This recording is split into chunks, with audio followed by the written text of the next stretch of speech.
안녕하세요. 워런 버핏처럼 매일 신문을 박정무와 함께 읽으면서 투자의 고수가 됩시다. 웜의 신박 오늘 1월 6일 화요일 순서 시작하도록 하겠습니다. 자, 오늘도 빠르게 50분 안에 끝내는 걸 목표로 한번 해보겠습니다. 1년 동안 울 큰아들 희귀병 진단받고 혼자서 케어하다 보니 몸이 많이 지쳐 있었어요. 밤낮으로 아이의 손발 노릇을 해줘야 해서 하던 사업도 접었답니다. 그동안은 겨우겨우 모닝브리프랑 웜의 신박 틀어놓고 이마저도 안 하면 손을 놓게 될까 봐서 전무님 손 놓치지 않으려고 애쓰는 중입니다. 다행히 연말부터 장애인 활동 보조사님이 오셔서 아들을 케어해주고 계십니다. 너무너무 감사한 일입니다. 올해 목표는 기초부터 다시 공부해서 인턴까지 가보려고 합니다. 신청해놓고 처박아둔 주식 투자의 정석 기초편 공부 시작했습니다. 전무님의 가르침 잘 따라서 10만 대군의 한 명이 되겠습니다. 네, 우리 클라라님께서 얘기를 해주셨더니 또 우리 채밀턴 분들이 많은 분들이 또 대댓글로 응원을 해주셨습니다. 오늘 기사 중에 하나가 그래도 좋은 기사가 하나 나왔더라고요. 좀 이따가 읽어드리겠습니다.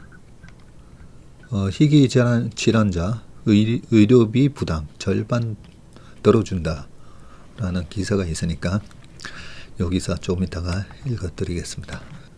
새해부터 시장이 엄청 강하네요. 아침에 너무 올라서 시작해서 음봉을 예상했는데 완전히 빗나갔네요. 예전에 하신 말씀에 외국인들이 매수 주문을 내면 종가를 올리면서 끝낸다고 하셨던 거가 이제야 기억이 났습니다.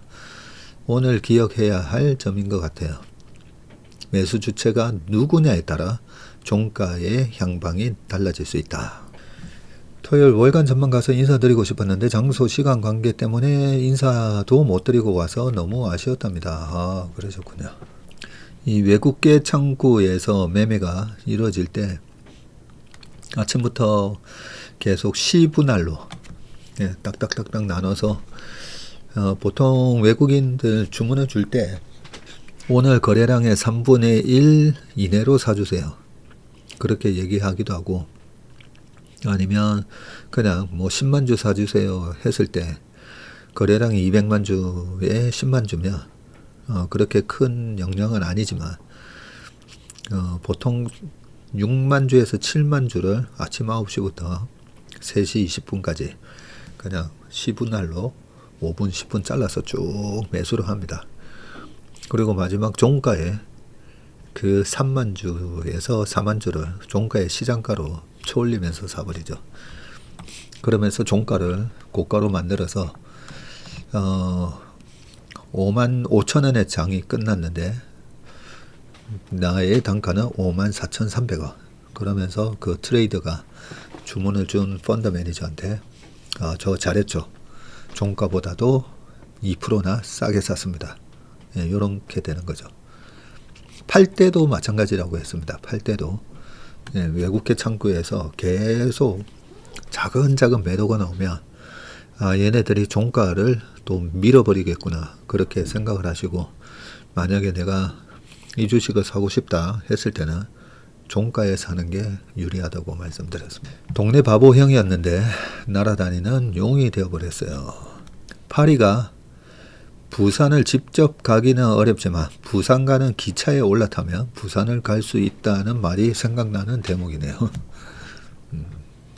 어제 제목이 빅테크 용에 올라탄 한국의 운명이었지 않습니까? 그죠?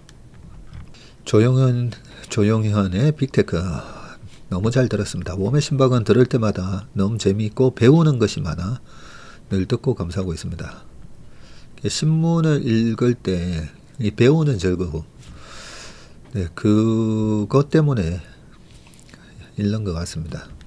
그리고 이런 신문사들이 또 칼럼이나 이런 거 보면 어느 정도 내공이 있으신 분들, 검증된 분들한테 칼럼을 부탁하다 보니까 우리 사회의 지식인 분들의 이런 칼럼들을 읽다 보면 아주 배우는 즐거움이 아주 맛깔납니다. 그죠?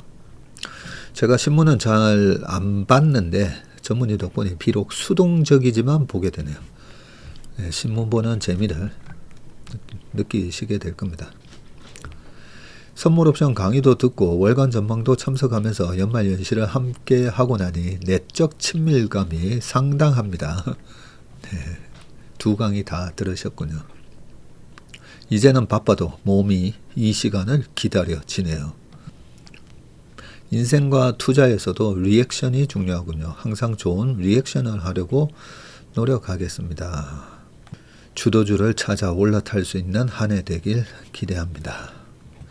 지난 25년 8월에 9, 10월 조정 예상하고 줄여놓았는데 거기서 더 싸게 사겠다고 아예 홀라당 팔아버린 반도체를 발빠르게 다시 담지 못하고 두에빌, 조선 같은 기존 주도주를 사모았는데 얘네들은 움직이지 않고 그대로 날아가는 반도체를 보며 허탈한 마음을 작년 초 삼전 주주들의 마음이 일었었겠다라는 마음으로 버티고 있습니다. 내 차례가 오겠지 하고요. 오늘 두에빌을 보니 그때가 오는 것인가 기대가 조금 됩니다. 순환매가 돌 때 그 순환매 종목 다 쫓아가면서 절대 못 먹습니다. 그죠? 내 차례를 기다리는 게 낫습니다. 타인에 대해, 세상에 대해 나는 어떤 리액션을 하고 있는지 되짚어 보며 오늘도 마음을 정화할 수 있어 감사합니다 하셨고요. 채슬리 용에 올라탄 채밀턴은 대박입니다. 올 한 해 채밀턴 가족분들 즐거운 투자, 행복한 투자하여 연말에 좋은 일 해보아요 하셨습니다. 헤어스타일이 정말 멋지세요. 제가 머리를 만질 줄은 모릅니다. 그래서 어제는 어제 윤인구 아나운서가 진행하는 KBS 제1라디오 12시 30분에 어제 출연하는데 자전거를 타고 갔거든요. 여기서 자전거를 타고 가는데 막 작가가 전화가 오는 거예요. 전무님 어디세요? 지금 30분에 들어가야 되는데 제가 여기서 저희 사무실에서 25분인가 출발했거든요. 그래서 2, 3분 뒤면 도착합니다 해가지고 네, 거기 27분에 도착해서 근데 본관으로 가야 되는데 제가 신관으로 가가지고 신관에서 또 열심히 뛰어서 그러고 또 올 때 자전거 타고 자전거 타고 오면서 머리가 이렇게 KBS 갈 때 제가 헤어젤을 좀 바르고 갔었군요. 그러고 보니까 근데 나중에 방송 찍은 거 보니까 또 머리가 다 흐트러져 있더라고요. 자전거 타고 갔다 오니까 함께하는 태도가 홍 리액션이죠. 주식의 꽃 피라미드 기법이 불타기 즉 용에 올라타야 하는 거죠. 세계여서 무섭지만 26년은 용기 내서 실행할 수 있도록 노력하겠습니다. 3전 달릴 때 올라타긴 했는데 물량이 너무 적어 아쉽네요. 그래도 조금이라도 올라타셨으니까 네, 거기 만족하시면 될 것 같습니다. 관우가 적토마에 올라 천하를 누볐던 지난해 채슬리라는 명마에 올라탈 수 있어 참으로 다행입니다. 올해도 든든한 조력자인 채슬리와 함께 성공적인 투자이기를 기대합니다. 빅테크 용 위에 올라타라. 투자할 때 잊지 않도록 하겠습니다. 타이중과 가오슝으로 남편과 여행 와서 다니면서 택시 안 타고 버스와 지하철, 트램 등을 이용하며 다니고 있어요. 맛집도 척척. 나의 비서 챗 GPT랑요. 그저 놀랍습니다. 내가 못 뛰면 용에 올라탄다는데 전 챗 GPT에 올라타 젊은 친구들처럼 다녀봅니다. 60대에도 영어와 현지어 조금만 하면 아주 자유롭게 다닐 수 있어요. 세상이 빠르게 많이 바뀌어가고 있어요. 그저 놀랍네요. 그렇게 여행을 가시고 여행 자주 다니신다 그죠? 부럽습니다. 채슬리와 동행을 시작한 지 2개월도 안 되었는데 12월 30일에 선물 옵션 강의도 듣고 선물도 받고 전문인과 악수도 하고 잘 알아듣지는 못해도 나름 많은 인사이트를 얻었습니다. 아유, 그러셨군요. 긴 휴가를 보내고 일상으로 복귀하니 오늘 한미반도체가 불을 뿜는군요. 주식 투자에서 얻은 교훈이 있다면 자신에게 맞는 종목이 있다는 것 같습니다. 네, 제가 나랑 궁합에 맞는 주식이 반드시 있다 했잖아요. 그 종목을 내가 발굴해야 됩니다. 주식하면서 나는 이 주식으로 매매하면 항상 먹어. 예, 그런 궁합에 맞는 주식이 틀림없이 있을 겁니다.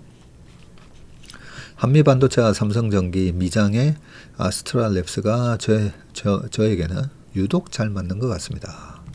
그런 종목을 발굴하셔서 다행이고요. 이렇게 필살기 종목이 있잖아요. 뭐든지 사실 보면 버티는 거잖아요. 딱 사서 바로 올라가기도 하겠지만 사서 올라가다가 또 막 눌렀다가 이렇게 가기도 하고 샀는데 더 빠졌다가 올라가기도 하고 그런데 내가 이 종목에 대해서는 확실하게 내가 먹고 나올 수 있다라는 그 믿음을 가질 수 있을 만큼 이 주식에 대해서 잘 알게 되면 버틸 수 있거든요. 예, 왔다 갔다 해도. 그리고 나는 이 주식으로 결국은 30% 50% 먹고 나올 거니까 예, 그런 종목이 있어야 됩니다. 저에게는 그런 종목이 뭔지 아세요? 저에게는 그런 종목이 우리나라 지수입니다. 지수. 예, 지수가 많이 빠지잖아요. 반드시 올라올 거다라는 믿음이 있습니다. 그래서 선물옵션 강의도 말씀드렸지만 이번에는 정말 기초 개념 잡는 강의만 해드렸잖아요. 실제 실전 투자 전략 뭐 이런 거는 전혀 말씀을 안 드렸었는데 예, 그런 실전 투자 전략에 있어서 저 같은 경우에는 지수만큼 좋은 게 없어요. 지수만큼 좋은 게 왜 없냐면 내가 샀는데 지수는 올라가는데 내 주식은 안 올라가 이럴 수 있잖아요. 근데 지수를 샀기 때문에 지수 올라갈 때 안 올라갈 수가 없잖아요.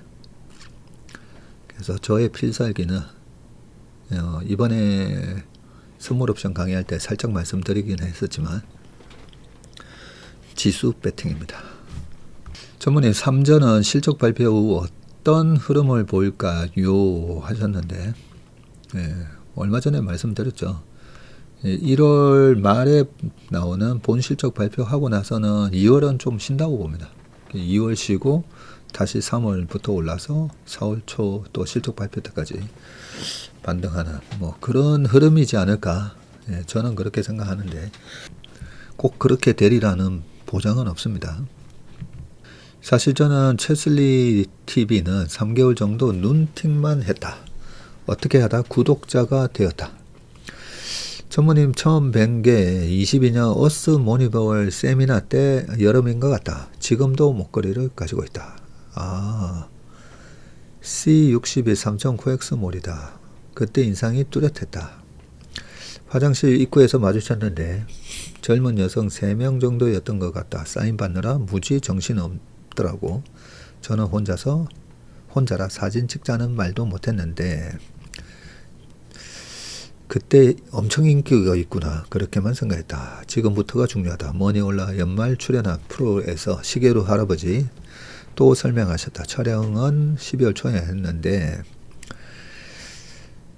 교보에서 시계로 할아버지 샀다. 고마운 채슬리다. 옛날 MBN에서 주식에서 많이 손실난 사람 TV에서 방영했는데 그 1인이 바로 나다.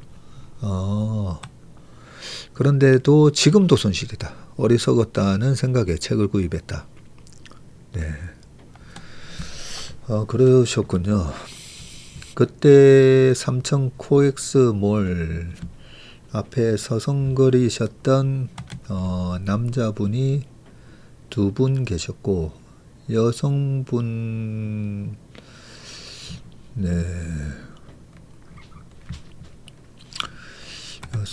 남성분 그 2분 중에 한 분이신 것 같은데 저도 얼굴은 기억이 납니다. 그런데요 그때도 손실이고 지금도 손실이잖아요.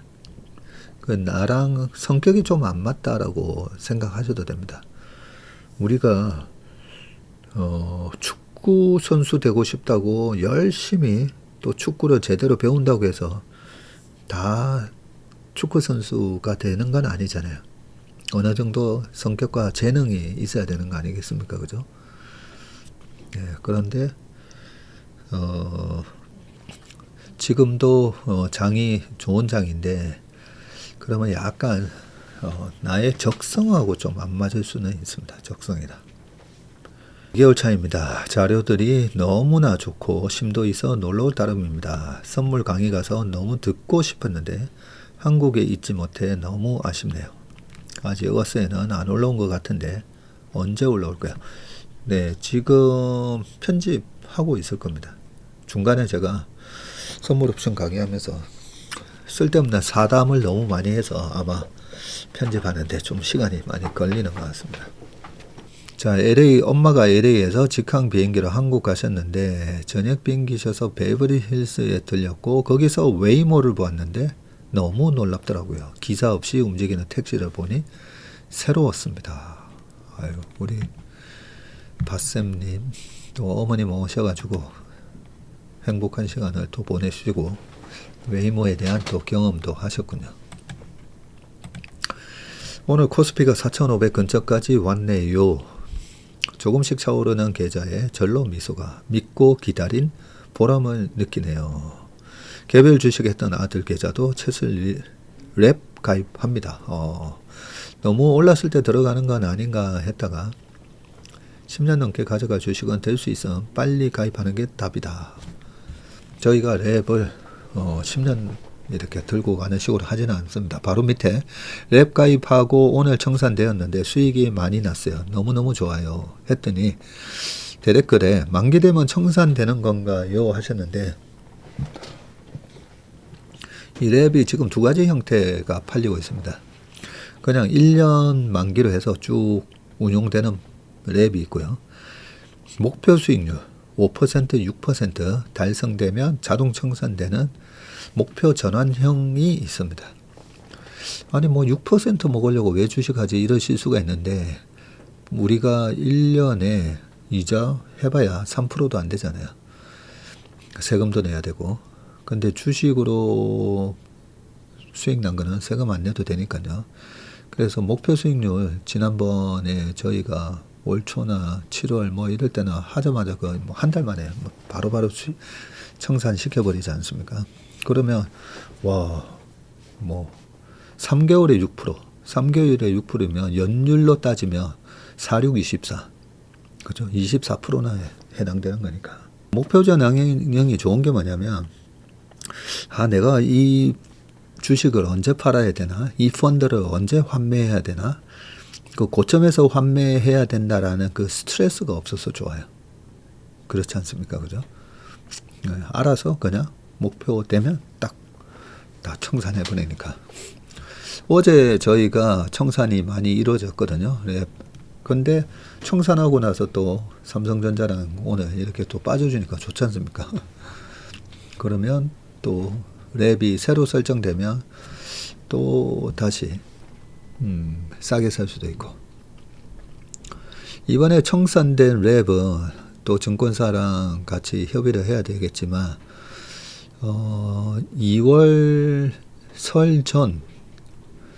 설전이나 설 후에 다시 모집을 할까 생각 중입니다. 아니네요. 이번에 지금 1월 6일이니까 설 딱 직전 주에 모집을 하면 딱 좋을 것 같아요. 2월 설 전주에 저는 장이 좀 빠지지 않을까 싶어가지고요.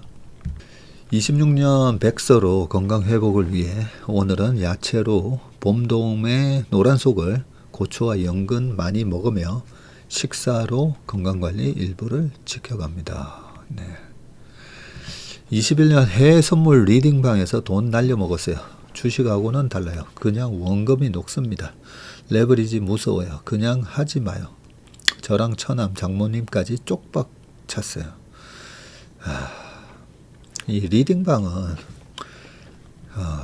그게 우리 시추 따님 좋은 경험 하셨는데 그 리딩방 있잖아요. 그 우리가 상식적으로 생각하면 그 리딩방을 할 이유가 없잖아요. 그 사람이 진짜 실력자면. 제 주변에는 진짜 슈퍼개미들이 많다고 했지 않습니까?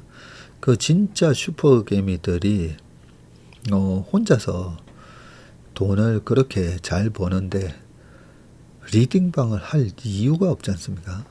그 선물 리딩방 얼마 전에 고려아연으로 그 수많은 사람들 피해를 입힌 분도 계시지만 저는 그 제 주변에 선물로 몇백 버신 분도 계시는데 그분하고 그렇게 오랫동안 모임을 해도 절대 안 가르쳐 주십니다. 그 레시피에 해당되는 알고리즘 로직을 절대 안 가르쳐 줘요. 그리고 그분이 자 뭐 지금 사세요 파세요 이런 거 절대 안 합니다. 혼자서 2천만 원으로 한 500억 버셨거든요. 그분이 뭐하러 그거 하겠습니까? 그래서 해외 선물이든 국내 파생이든 주식이든 우리가 상식적으로 생각해 보면 저 사람이 저걸 왜 할까? 그렇게 좀 생각해 보시면 됩니다. 6월 웹 가입 한 달 만에 10% 달성. 10월 19일 웹에 가입했는데 마이너스 한 달 후면 좋은 성과 있겠죠. 10월 19일? 10월 19일께 아무튼 가입한 시점에 따라서 수익률은 다 조금씩은 다릅니다. 랩이 청산되었다고 하셨는데 모든 증권사가 된 건지요? 네, 그렇지는 않습니다. 모든 증권사가 아니고 어제는 신한하고 KB가 청산이 됐다라고 제가 보고를 받았습니다. 채슬리 방문해서 1임 계약서 쓰고 나니 진짜 채슬리 가족이 된 기분입니다. 전문인 만나뵈니 실물이 훨씬 잘생기셨어요. 네, 함께 사진도 찍고 올 한 해 시작을 채슬리와 함께하는 의미 있는 하루였습니다. 하셨습니다. 좋게 봐주셔서 감사합니다. 저도 지공대사를 넘긴 터라 댓글 다는데 익숙지 않아서 거의 참여를 못하고 있습니다. 인턴 5회차인데 지난주에 하신 월간 전망, 선물 교육, 어세 올라왔나요? 아무리 찾아도 보이질 않아요. 월간 전망은 올라왔을 것 같고요. 선물 옵션 강의는 되는 대로 올릴 겁니다. 월간 전망에 참석하고 싶다 해서 참석하는 게 아니다 보니 하루라도 빨리 보고 싶은 욕심에 글을 남깁니다 하셨습니다. 자, 궁금한 것이 있는데 올해부터 적용되는 증권거래세에 대해 알고 싶습니다. 찾아봤는데 잘 이해가 안 됐어요. 그래서 제가 찾아봤어요. 찾아봤더니 장이 안 좋을 때 우리나라 증권세 0%로 면세도 해주고 그 다음에 예전에 금투세가 도입되면 증권거래세 없애려고 했잖아요. 그러면서 작년까지 코스피는 거래세가 0%, 코스닥은 0.15 했다가 그걸 다시 올해부터 0.2%로 농특세랑 다 합쳐서 0.2%로 코스피, 코스닥 모두 다 적용을 한다고 되어 있더라고요. 그러니까 매매를 자주 하시는 분들은 이 증권거래세 0.2%가 그게 매수는 아니고요. 매도할 때만 발생합니다. 매도할 때만 증권거래세 0.2%가 발생한다. ETF는 발생 안 할 겁니다. 그거는 펀드이기 때문에. 주식만 국내 주식에 대해서는 증권거래세가 발생한다. 그렇게 보시면 될 것 같습니다. 자, 이제 신문기사로 넘어가 보도록 하겠습니다. 자, 첫 번째 기사 보겠습니다. 희귀 질환자 의료비 부담 절반 들어준다. 정부가 희귀 중증 난치 질환을 앓는 환자의 경제적 부담을 줄여주기 위해서 건강보험 본인 부담률을 지금보다 절반으로 낮추기로 했다. 저소득 희귀 질환자에게 제공하는 의료비 지원 사업은 부양 의무자 기준을 단계적으로 폐지해서 더 많은 사람이 혜택을 누릴 수 있게 되고요. 정은경 복지부 장관이 이 같은 내용을 담은 발표를 했고요. 정부는 올해 상반기 중에 본인 부담률 인하 방안을 구체적으로 마련하고 건강보험정책심의위원회 의결을 거쳐서 하반기부터 시행할 방침입니다. 거액의 의료비가 드는 희귀, 중증 난치 질환에 대해 건강보험 산정 특례 본인 부담률을 현행 10%에서 5%로 낮추는 것이 핵심이고요. 이는 암 환자의 본인 부담률과 같은데 현재 산정 특례가 적용되는 희귀, 중증 난치 질환은 1522개이며 환자 수는 130만 명에 달합니다. 이런 많은 시군요. 산정 특례에 본인 부담률을 일괄적으로 1%포인트 인하하면 약 1,000억 원의 재정이 추가로 소요되는 것으로 분석됐는데 단순 계산하면 환자 130만 명이 5천억 원의 의료비 경감 혜택을 보는 셈이지만 실제로는 고액 치료비에 우선 적용하고 순차 시행에서 소요 예산은 이보다 적을 전망이고요. 정 장관은 본인 부담률을 5%포인트 일괄 인하하는 방안과 질환별 기준을 두고 초과 금액에 한해서 5%를 적용하는 방안을 놓고 검토할 것이라고 말했습니다. 관건은 희귀 난치 질환 종류가 많고 본인 부담액도 판이하게 다른 상황에서 어느 질환에 먼저 혜택을 주느냐입니다. 예를 들어서 2024년 기준 복막 투석 시 본인 부담액이 172만 원이지만 혈우병은 1,044만 원에 달한다고 합니다. 자, 그런데 저는 이런 혜택이 좀 더 많이 가기 위해서 이런 건강보험공단도 그렇고 이 기금이나 이런 곳에서 주식 투자를 좀 더 적극적으로 해야 된다라고 생각합니다. 아니 그러다가 터지면 어떡하려고. 이미 국민연금에서 우리의 노후자금인데 국민연금이 보여줬잖아요. 그 장기적으로 절대 터지지 않습니다.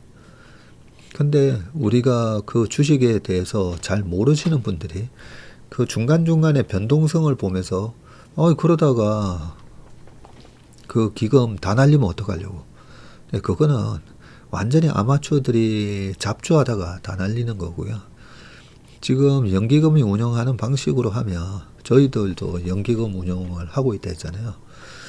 수익률이 예금, 적금, 채권 위주로 하는 것보다 수익률이 월등하게 낮습니다. 그래서 많은 혜택을 드리기 위해서라도 각종 연기금, 공제 이런 데 있잖아요. 그런 데서 아니면 종교단체도 마찬가지입니다. 종교단체도 얼마 전에 큰 종교단체에 어디 또 계신 분이 하여튼 저희 회사 오셔서 제가 설명을 드렸었거든요.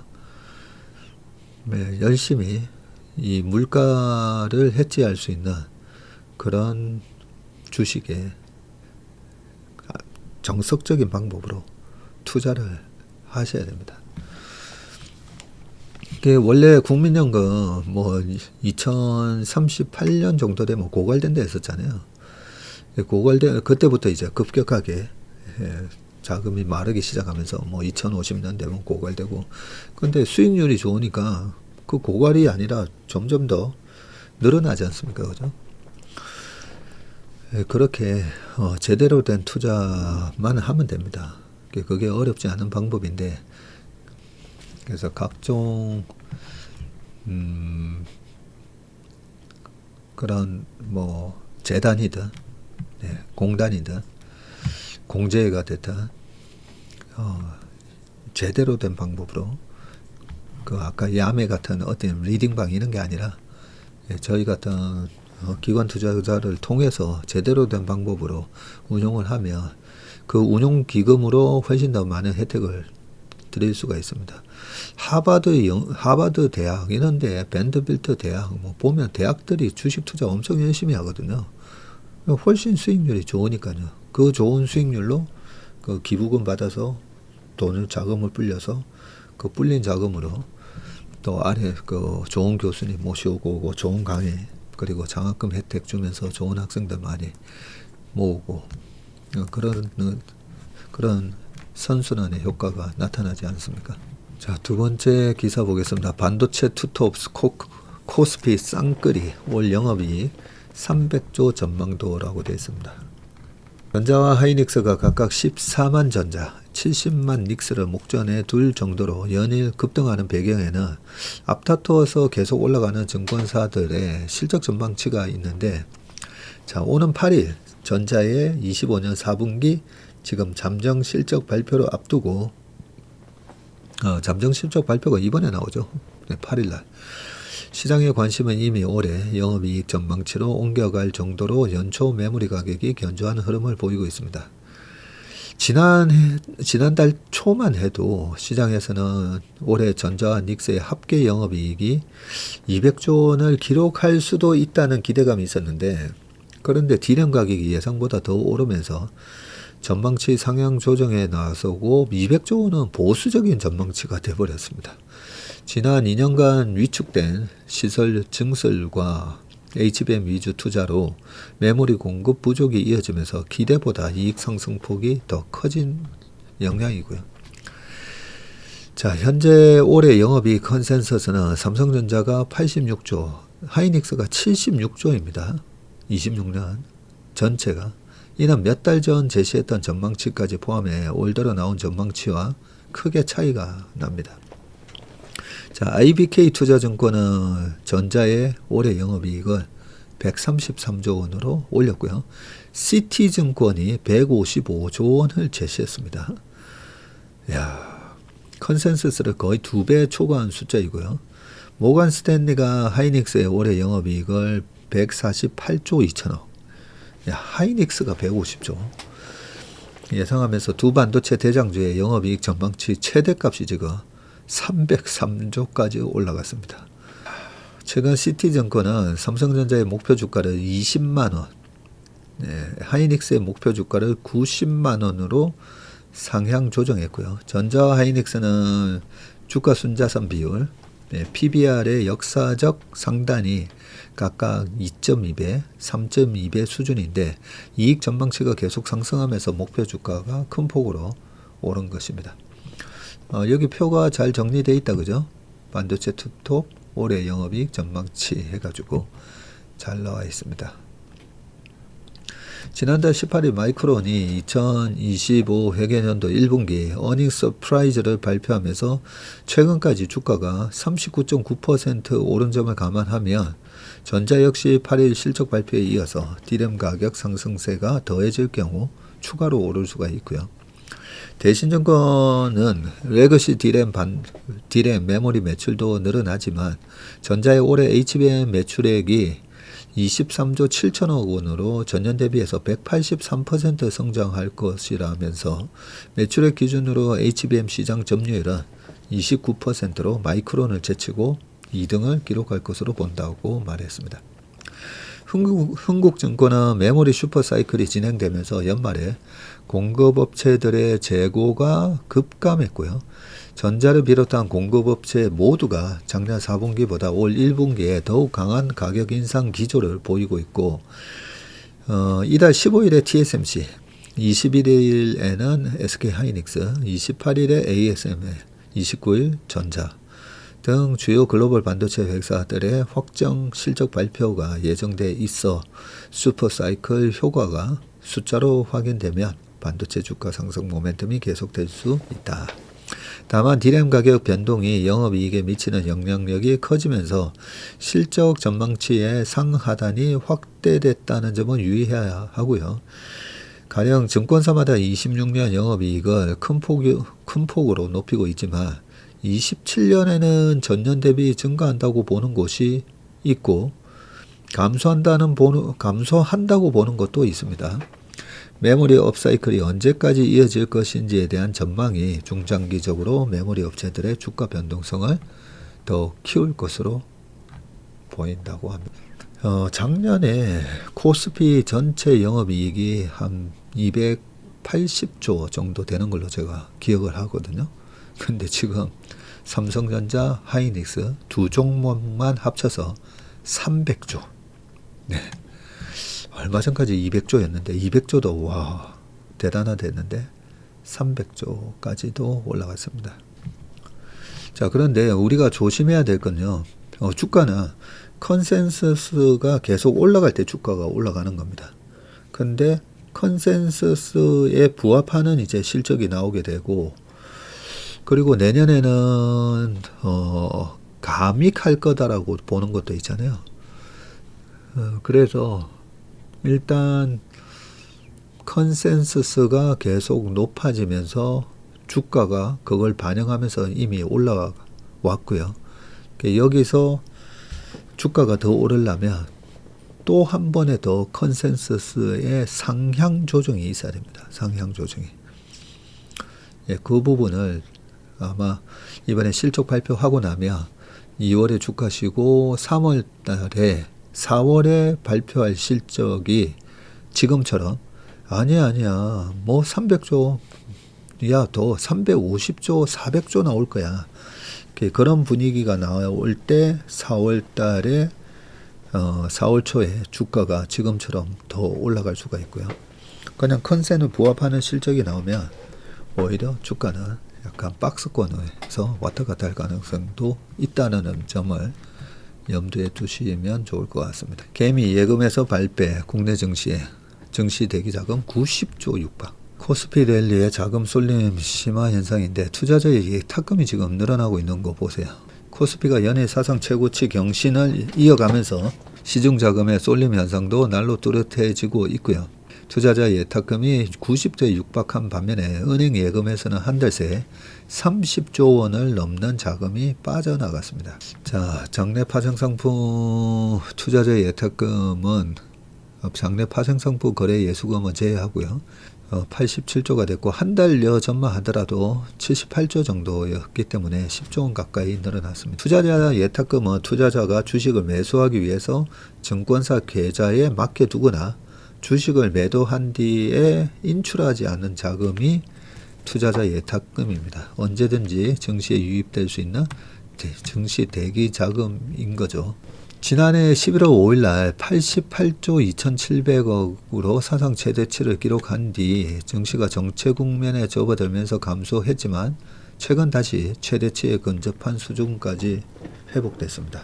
증권 계좌에 남아있는 현금만 거의 90조가 돼버렸네요. 증시 대기 자금이 확대되는 흐름은 증권사의 CMA 잔액에서도 확인이 되는데 CMA 잔액은 지난달 후반 사상 처음으로 100조 원을 넘어섰다고 하네요. 지난해 12월 31일 기준 CMA 잔액은 100조 3,300억으로 한 달 새 증가한 규모만 2조 원을 웃돕니다.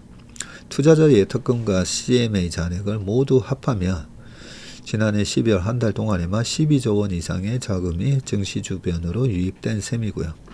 반면 은행권에서는 자금 이탈이 이어지고 있는데 국내 5대 시중은행 KB국민, 신한하나, 우리, NH농협에 따르면 지난해 말 기준 이들 은행의 정기예금 잔액은 939조로 집계가 됐고요.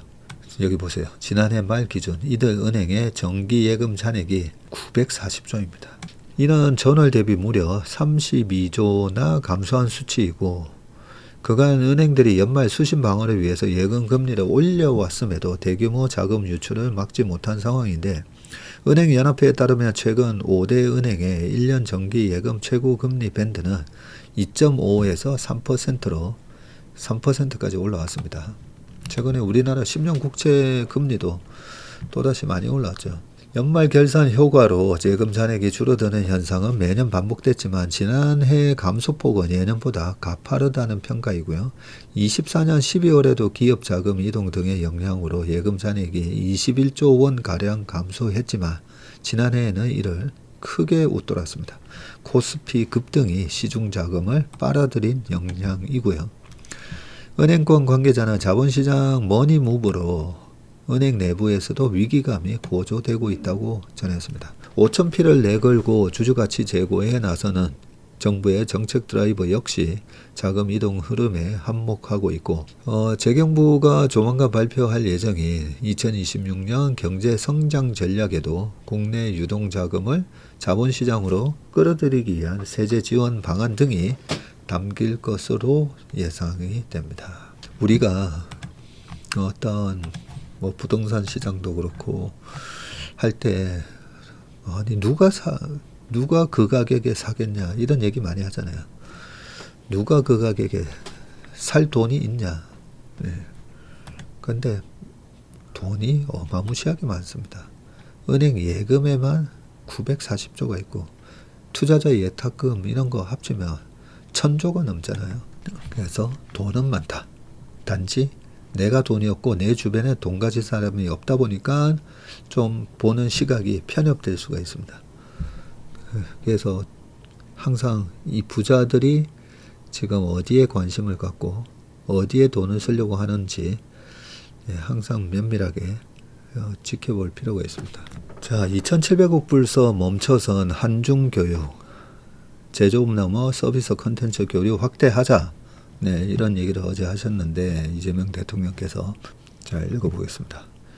이재명 대통령이 벽난도 정신을 한중교육 교류의 새로운 시대 정신으로 제시한 것은 폭발적으로 성장해온 양국 교육 규모 정체 상황이 고착화하고 있다는 위기의식에 따른 것으로 풀이되고요.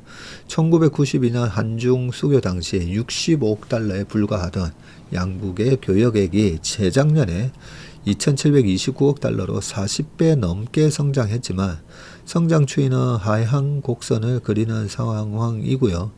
이 대통령이 한국 최대 교역국인 중국과의 교역 교류에 다시 활기를 불어넣어서 경제 성장률 제고로 이어지게 하겠다는 구상을 제시했다는 해석이 나오고 있습니다.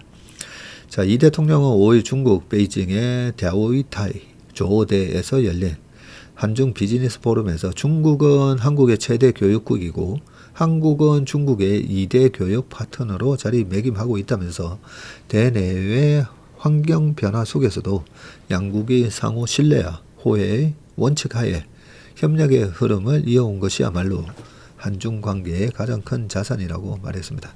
이러한 협력의 저력은 역사 속에서도 여러 차례 증명된 바 있는데 고려시대 국제무역항이었던 벽난도를 언급하셨고요.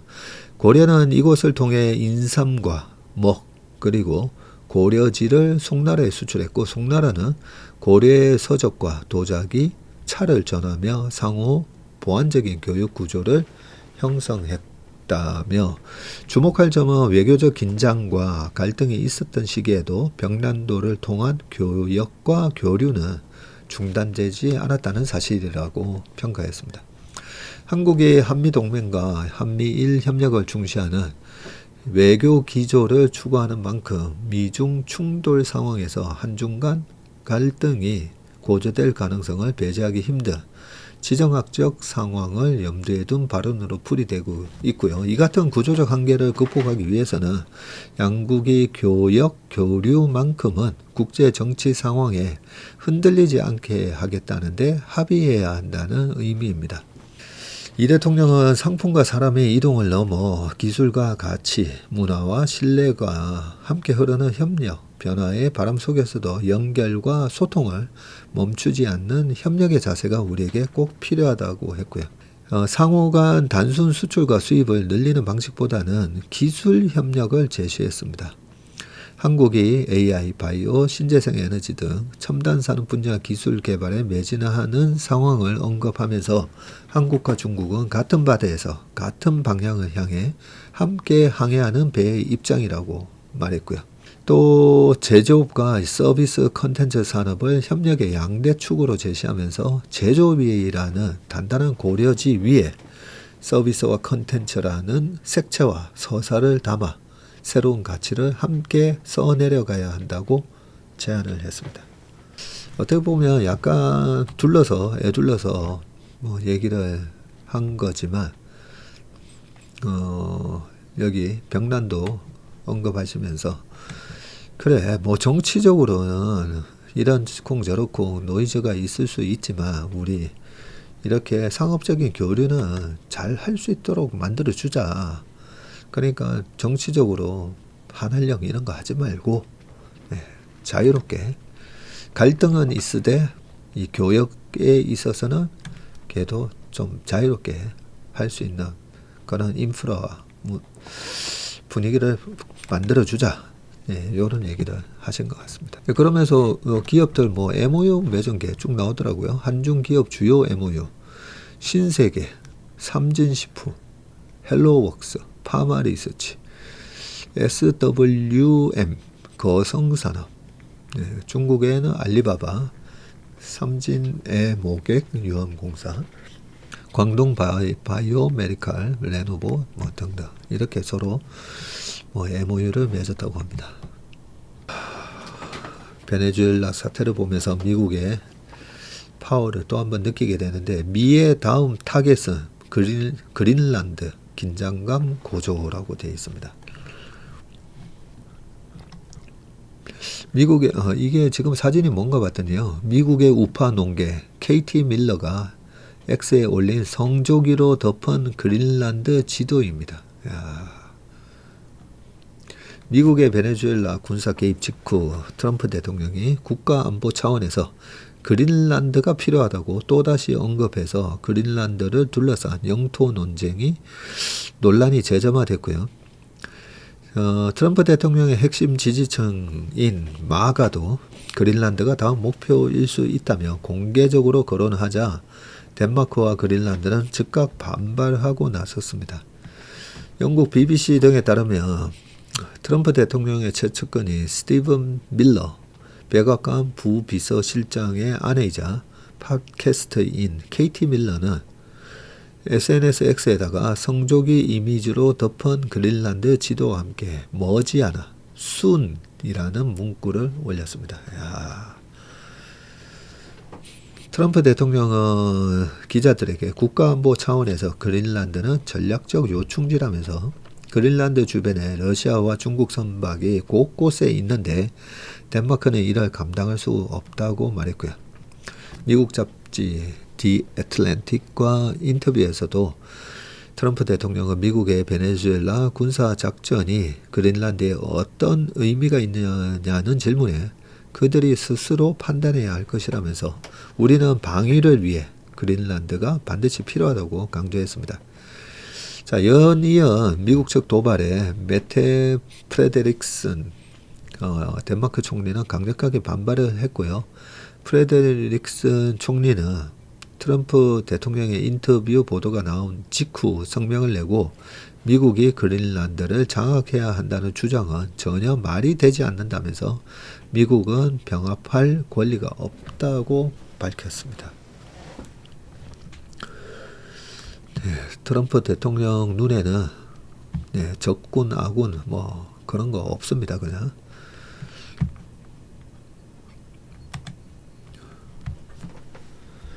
돈이 된다고 싶은 거, 뭐 일단 이거 한 나라의 대통령을 그냥 가서 체포해 오는 것도 그것도 참 좀 싸한 장면이긴 했는데, 이제 그린란드 진짜 어떻게 될지 궁금합니다. 2026년 AI 7대 이슈, 포스터 스마트폰 자리 놓고 AI 디바이스 전쟁 불붙었네.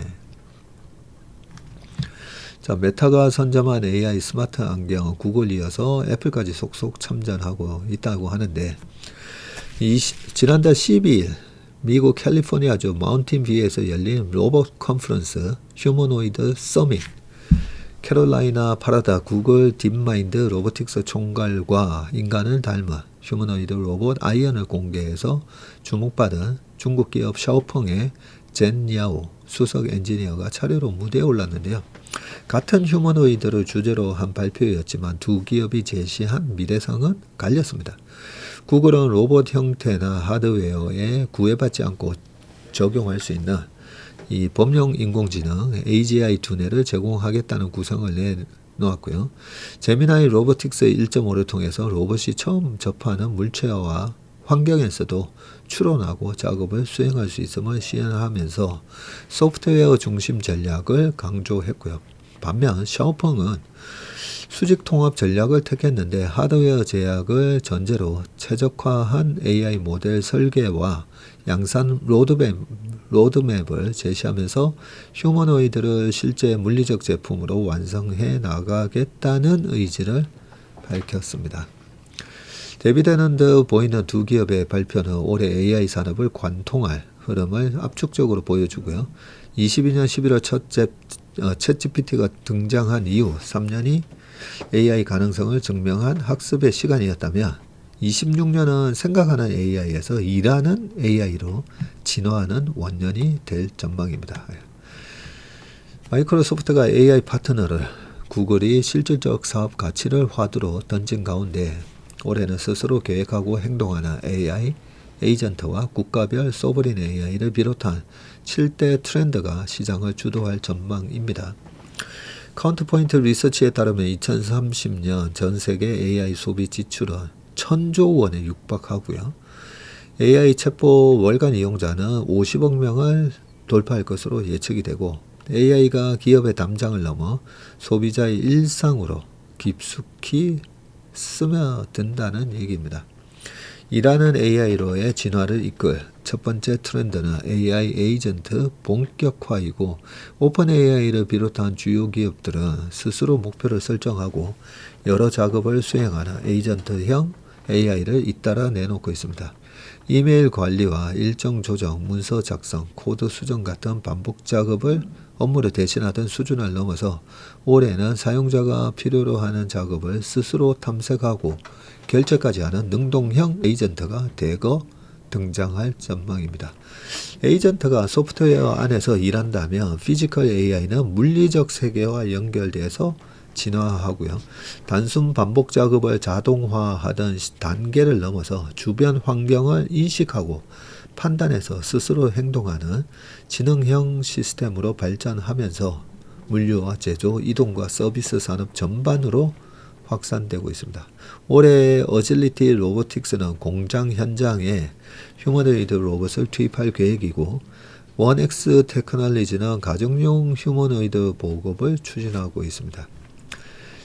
일하는 AI를 뒷받침하기 위한 두뇌 싸움, 즉 AGI 달성 경쟁도 치열해지고 있는데 오픈 AI가 GPT-5를 공개하자 구글은 제미나이 3로 맞불을 놨고 불과 몇 주 뒤에 오픈 AI는 GPT-5.2로 업그레이드를 했고요.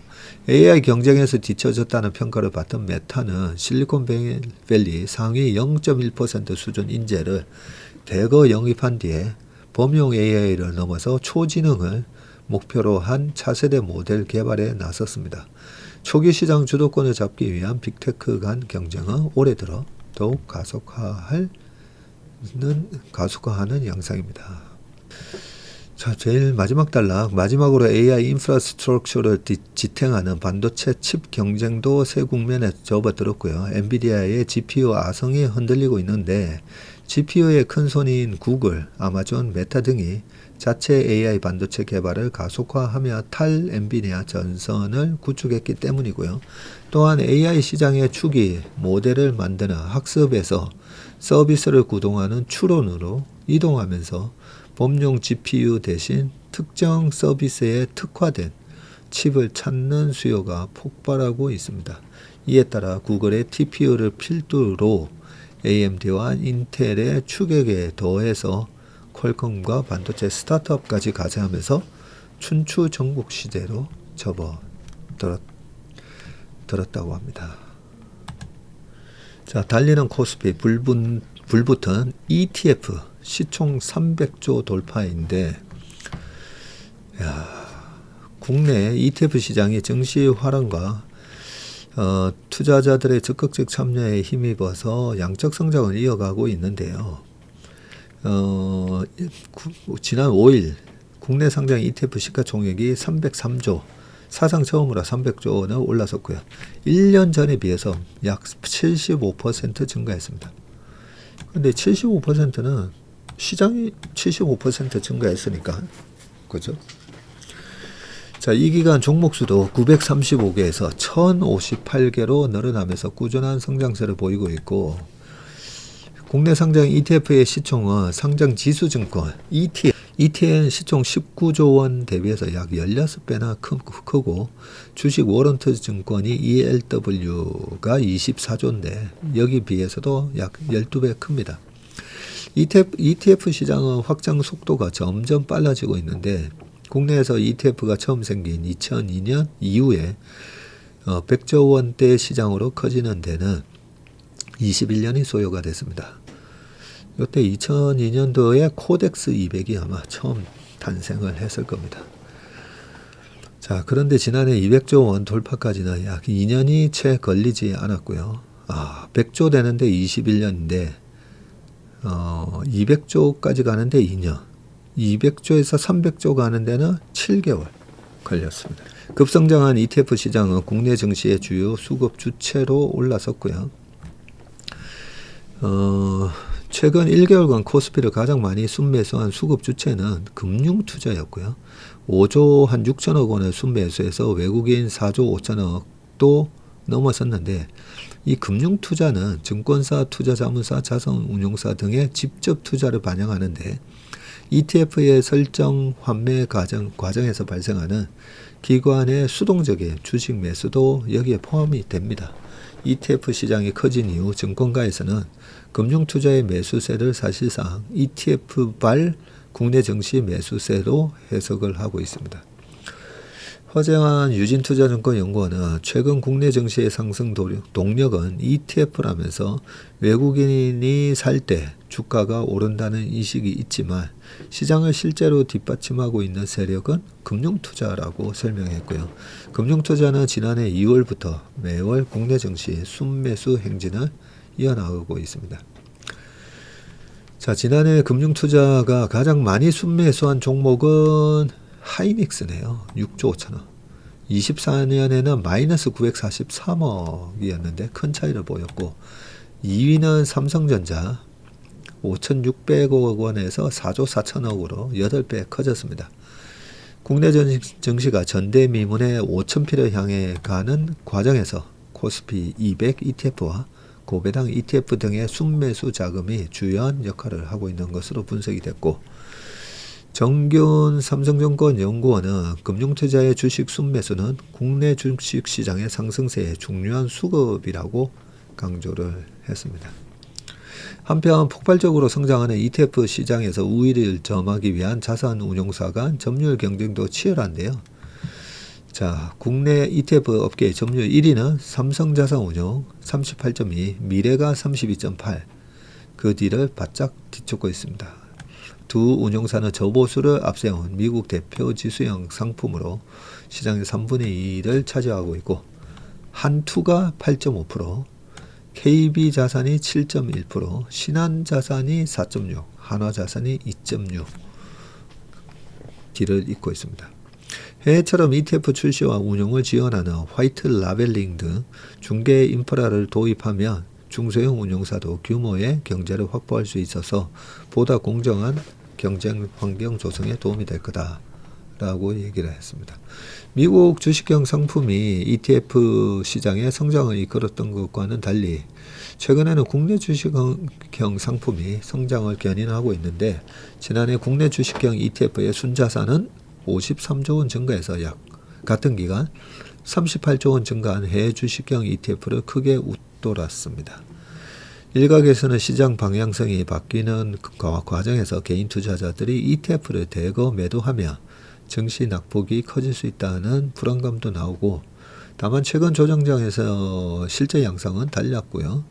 작년 11월 외국인이 빠져나갔을 때 지수가 지지받은 것은 금융투자의 매수로 인한 완충 효과가 있었기 때문이죠.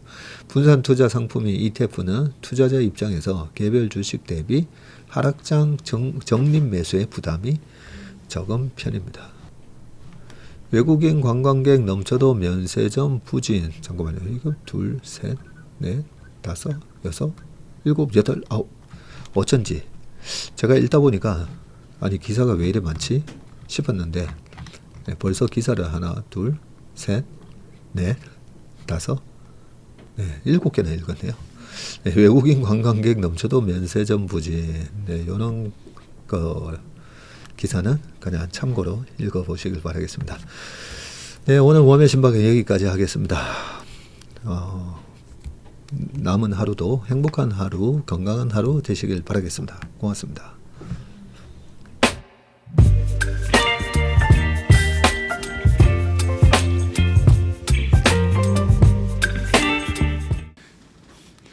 안녕하세요. 채슬리 투자자문의 박세익입니다.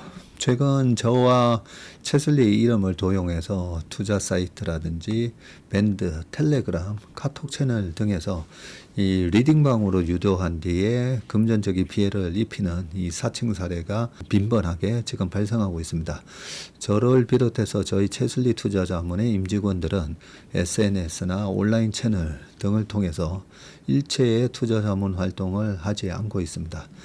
저희는 정식 자문을 하기 위해서는 반드시 저희 회사에 내방하셔서 계약서 작성 절차를 거쳐서 진행되기 때문에 이외의 모든 유료 무료 지금 투자자문 행위는 불법이므로 각별히 주의하시길 바라겠습니다.